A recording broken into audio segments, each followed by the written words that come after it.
Bonjour, donc suite aux précédentes vidéos sur l'énergie et sur la gravitation qui nous a entraînés jusqu'au poids et masse, on va parler de certains types d'énergie, puis on va faire un peu comme avec le poids et la masse, on va étudier ça, et comme en fin de compte on fait souvent en physique, on va essayer de trouver une forme mathématique à tout ça. Oui, les maths sont souvent assez importantes en physique, souvent on voit bien les phénomènes et tout, mais on se sert de l'outil mathématique en fin de compte pour pouvoir comprendre et trouver des relations en fait. Les relations, vous savez, les fonctions, super important en mathématiques les fonctions. Pour nous, important pour nous. Pour les mathématiciens, je sais pas, mais pour nous physiciens, on s'en sert beaucoup. Donc apprenez bien ces histoires de fonctions quand on vous parle de fonctions linéaires, de fonctions affines. Et puis il y a plein d'autres fonctions aussi. Et vous verrez même, il y a la fonction carré. Ça, vous la verrez plutôt en secondes. Mais on va déjà en parler, nous, avec l'énergie de mouvement, avec l'énergie cinétique. Donc les fonctions, c'est important que vous compreniez. Y égale f de x. Y est fonction de x. Y dépend de x. Et nous, on se sert de ça pour pouvoir représenter déjà graphiquement les choses, pour que ce soit visuel, pour bien qu'on parle à tout le monde, tout simplement, pour que tout le monde comprenne. Et puis aussi nous, pour que nous, on arrive à comprendre. Parce que des chiffres dans des colonnes et tout ça de tableau, c'est pas simple. Mais, quand on a une courbe, et que de cette courbe, on arrive à tirer une fonction, eh bien, c'est génial, ça nous parle.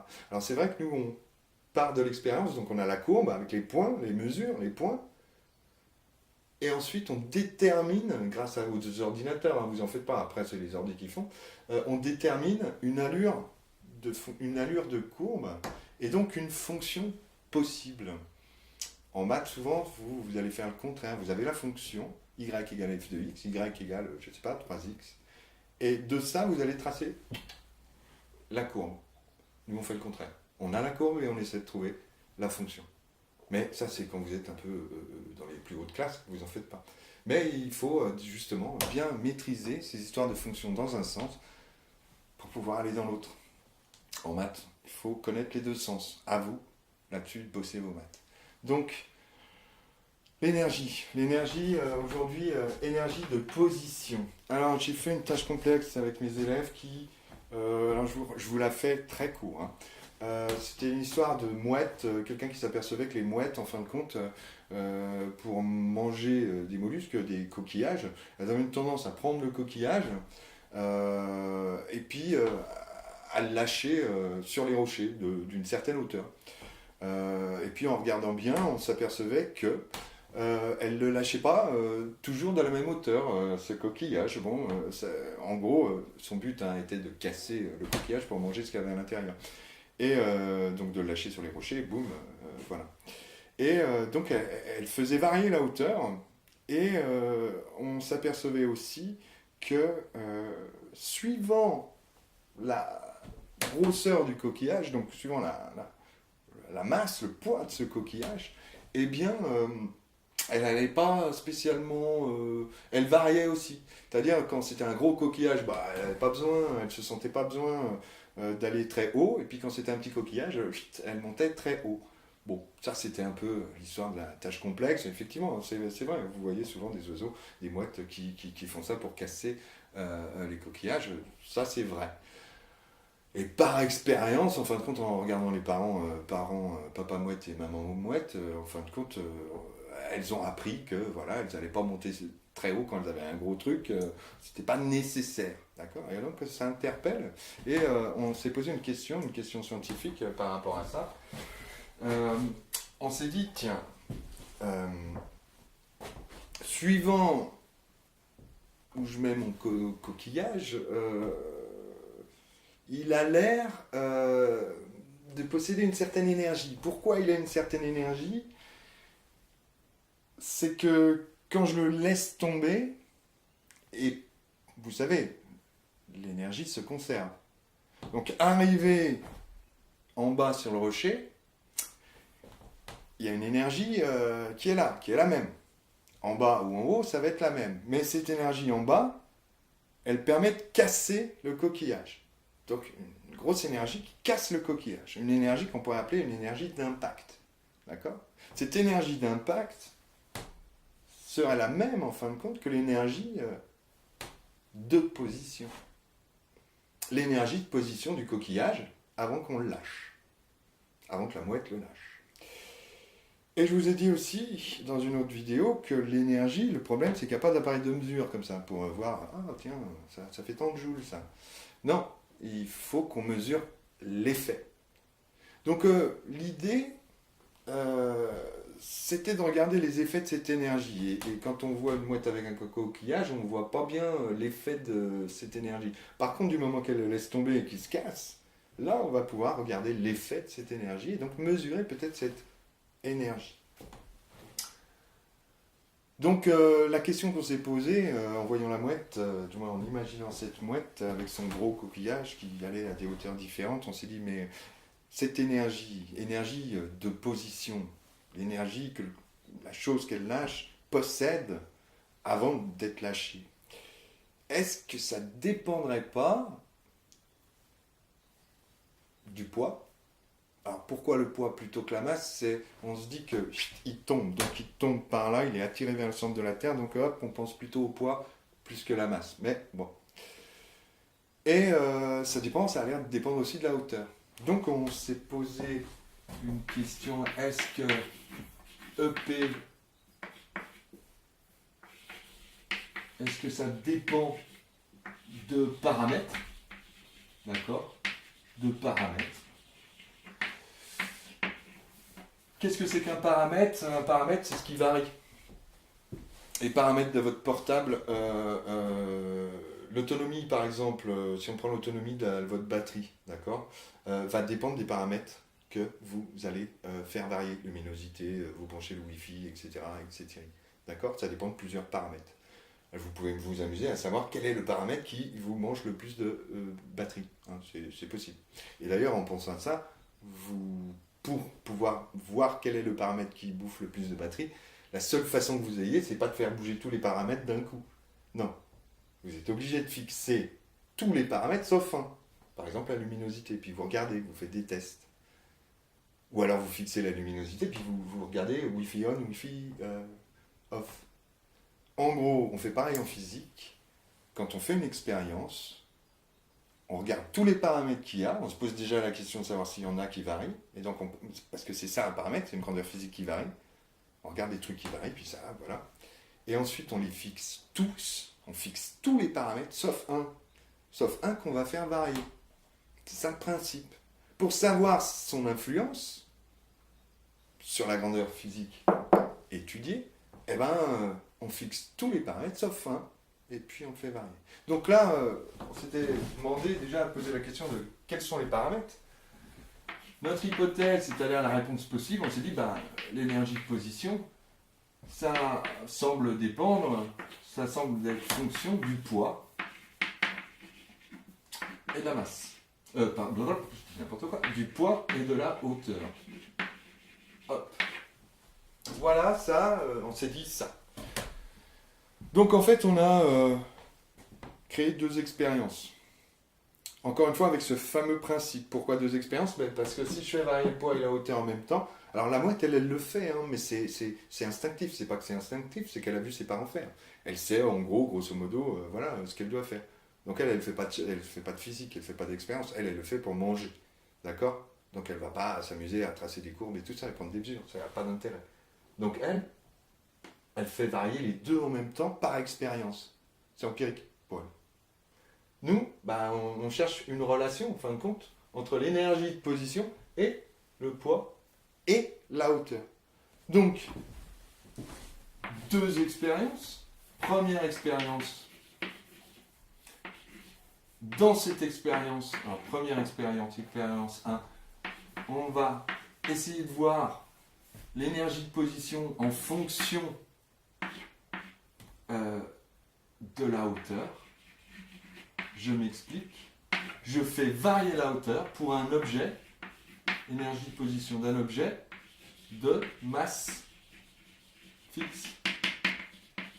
Je prends un objet et puis je vais le lâcher de plusieurs hauteurs. Puis je vais regarder son énergie. Alors, l'énergie de position, je vous ai dit, ça ne se voit pas.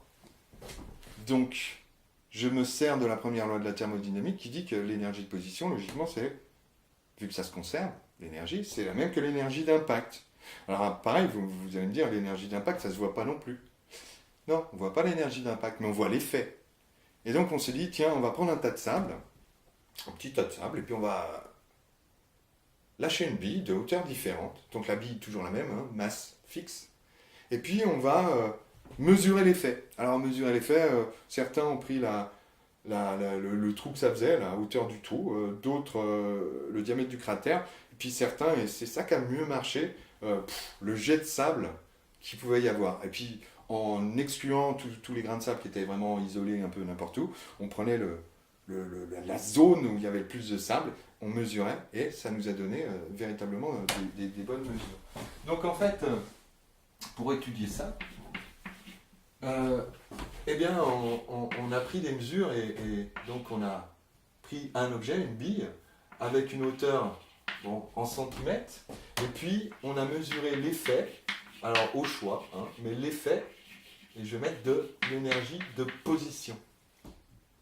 Pareil, en centimètres, vu que c'était le diamètre de la zone de projection du sable. Et puis, voilà, et puis on a fait des mesures. Alors, on en a même fait une, c'était zéro de hauteur. Et quand on pose la bille sur le sable, est-ce que ça crée des projections de sable? Ben non, effet nul.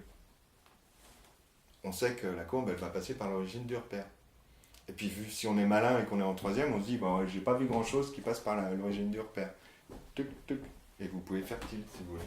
Bon, tac, tac, tac, tac, tac, tac, tac, tac, il y a plein de mesures. Plus on en fait, mieux c'est en physique. Parce que ça permet, par moment, on a des mesures erronées, donc ça va permettre d'écarter ces points hors courbe. Parce que, bien entendu, d'un tableau, hop, on en fait tout simplement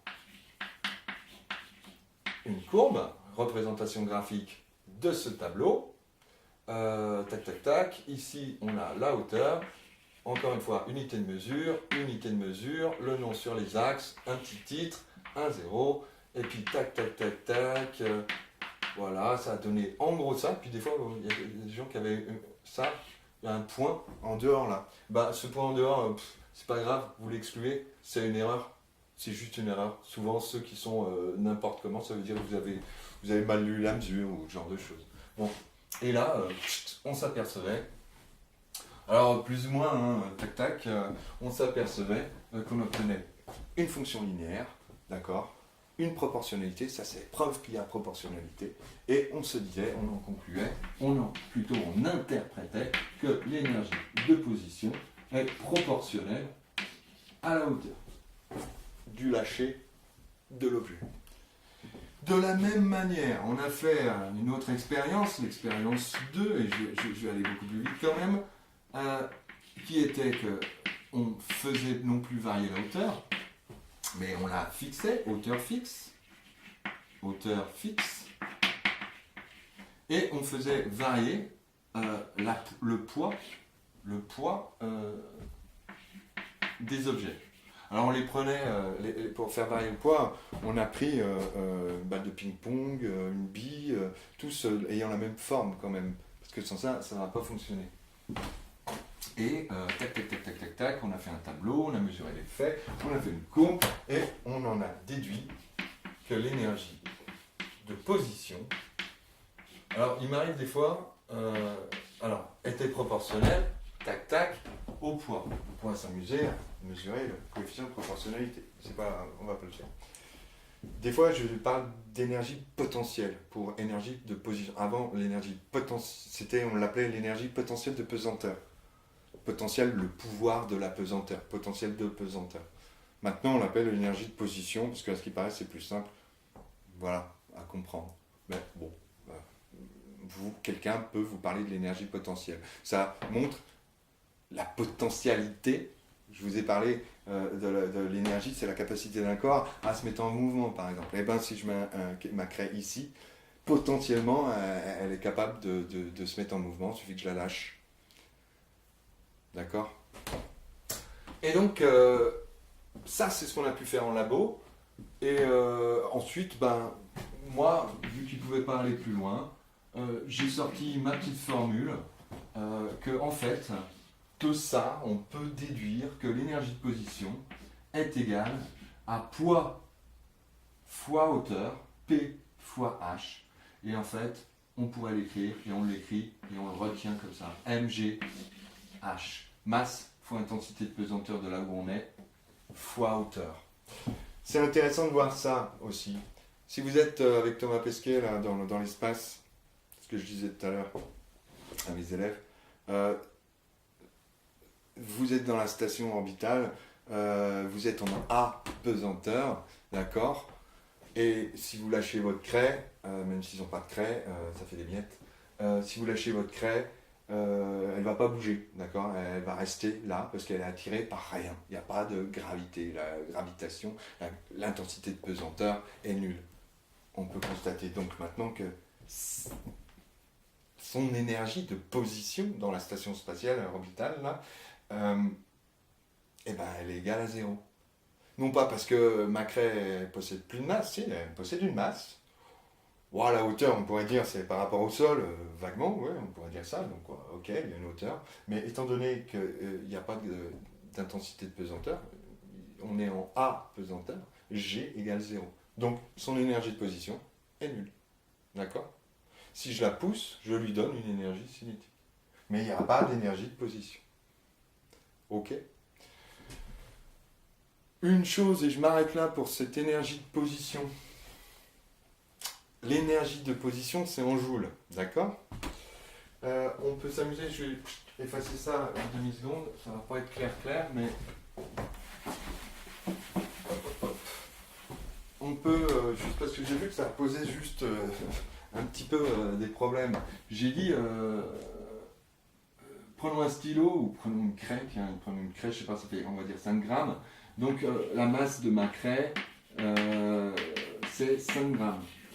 On est sur Terre, donc mon intensité de pesanteur, ça va être, allez, en gros 10 newtons par kilogramme, d'accord? Et puis ma hauteur, je mets ma craie, allez, on va mettre 1 mètre parce que j'ai pas de calculette et j'ai pas envie de trop prendre de temps. 1 mètre, d'accord? 1 mètre, voilà. Et on peut se poser la question, mais quelle est l'énergie que possède cette craie quand je la tiens là, tac, à 1 mètre du sol? Eh bien, il suffit de remplacer l'énergie potentielle en joules est égale à mgh en unité internationale. Souvent, là où vous vous trompez, c'est sur ces unités internationales. L'unité internationale de la masse, c'est le kilogramme. Et là, on vous donne en grammes. 1 kilogramme égale 1000 grammes. Donc 1 gramme égale 0,001 kilogramme. Donc, vous n'avez pas 5 grammes là à mettre, mais 0,005 kilogramme multiplié par 10 newtons par kilogramme. C'est pour ça que vous utilisez aussi les kilogrammes. Et multiplié par 1. Ça tombe bien, c'est facile. Donc ici, on a des kilogrammes multiplié par des newtons sur kilogramme. Kilogramme sur kilogramme, ça fait un chien sur un chien, ça fait 1. 3 millions sur 3 millions, ça fait 1 aussi. Fois des mètres. Alors, mine de rien, on pourrait dire que l'unité de mesure ici, c'est des newtons mètres. Newton mètre fois des mètres. Newton mètre. Mais les newton mètres, en fait, c'est les joules. En secondes, plus tard au lycée, vous verrez qu'il existe une autre forme d'énergie qu'on appelle le travail. Le travail, c'est une force, en newton, multipliée par la distance. On a appliqué une force, quand on pousse quelque chose, on applique une force sur une distance, d'accord? Force fois distance, newton fois mètre. Bon, vous verrez ça plus tard. En tout cas, voilà ce que je pouvais dire sur l'énergie de position. Je suppose que la vidéo suivante sera sur l'énergie cinétique, mais ce sera peut-être pas forcément tout de suite, parce que j'ai pas encore fait ma tâche complexe. Merci à vous et au boulot.